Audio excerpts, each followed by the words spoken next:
5 years ago, Universal seemed set to launch their dark universe and revive some of the most iconic movie monsters of all time in an interconnected world that would have seen the likes of Dr. Jekyll crossing paths with Frankenstein, the Wolfman and, in a first movie, the Mummy.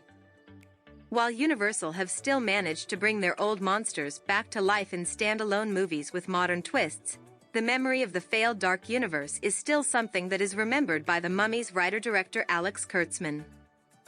While The Mummy had previously experienced a string of success, from the iconic 1932 Boris Karloff movie through to the 1999 reboot starring Brendan Fraser, but something with the Tom Cruise adventure was so far off the mark the film was never likely to be anything but a flop.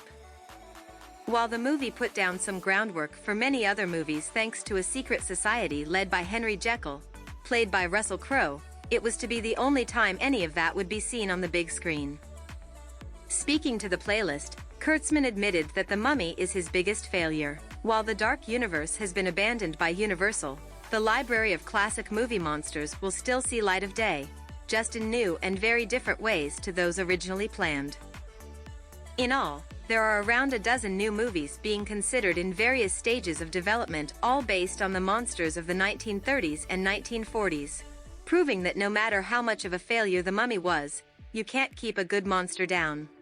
In 2020, The Invisible Man reimagined the H.G. Wells story as a household horror thriller, eschewing all of the story's stereotyped features in favor of creating something new, fresh, and, above all, a smash.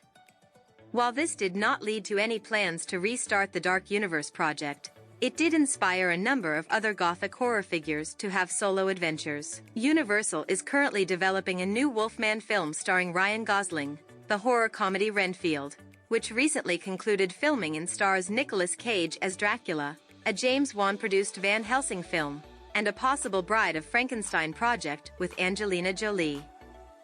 At total, about a dozen new films based on monsters from the 1930s and 1940s are being considered in various stages of development, proving that no matter how bad The Mummy was, you can't keep a good monster down. Perhaps. Sometimes it does take a monster to fight a monster.